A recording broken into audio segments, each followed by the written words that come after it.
ইতালিতে ১২ জুন থেকে কঠোর হচ্ছে আশ্রয় ও ডাবলিন প্রক্রিয়া। এ লক্ষ্যে অবৈধ অভিবাসন নিয়ন্ত্রণ, সীমান্ত নিরাপত্তা জোরদার এবং আশ্রয় আবেদন দ্রুত নিষ্পত্তি করা হচ্ছে। এ নিয়ে আরও জানাতে যুক্ত হচ্ছেন সজীব আহমেদ রিয়ন। রিয়ন, এই পরিবর্তনের ফলে কি অবৈধ অভিবাসীদের জীবনে কি সংকট আসতে পারে এবং কি অবস্থা দেখছেন সার্বিক? স্মিতা, আপনাকে ধন্যবাদ। ১২ জুন অর্থাৎ আগামীকালকে থেকে আইন, ইউরোপীয় ইউনিয়নের নতুন আইন ইটালি ইটালিতেও আসলে এই আইনটি শুরু হতে যাচ্ছে। এটি বলতে গেলে অতীতে যে আইন ছিল সেগুলো আসলে তার থেকে বেশি খরাতকি আসলে এই কার্যকর হবে বলে আমরা জানতে পেরেছি। অতীতে আইনগুলো ছিল সেগুলো কিন্তু এক পর্যায়ে এসে কিন্তু মানবিক কারণে কিন্তু শিথিল করা হয়েছিল। কিন্তু এবার যে আইনটি হতে যাচ্ছে এই আইনটি কিন্তু অনেক কঠিন হবে বলে ইমিগ্রেশন বিশেষজ্ঞ যারা আছে তারা কিন্তু আমাকে জানাচ্ছে। আর আরেকটি বিষয় যে কি সমস্যা আসলে পড়তে পারে প্রবাসী বাংলাদেশী, বিশেষ করে প্রবাসী বাংলাদেশী যারা আছে।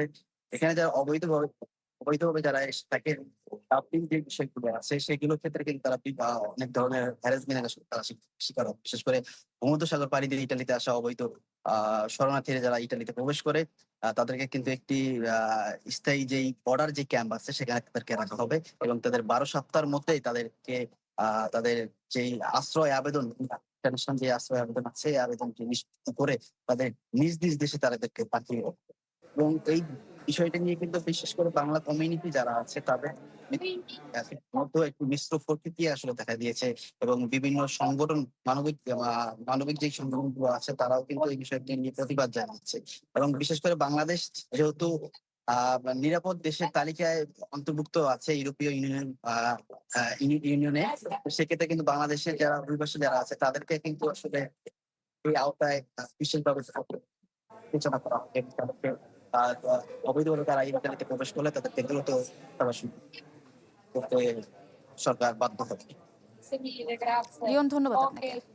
নগদ নিয়ে এলো হার না মানা হার অফার। সর্বনিম্ন ১০,০০০ টাকা রেমিটেন্স নগদে পাঠালে থাকছে স্বর্ণের হার জেতার সুযোগ।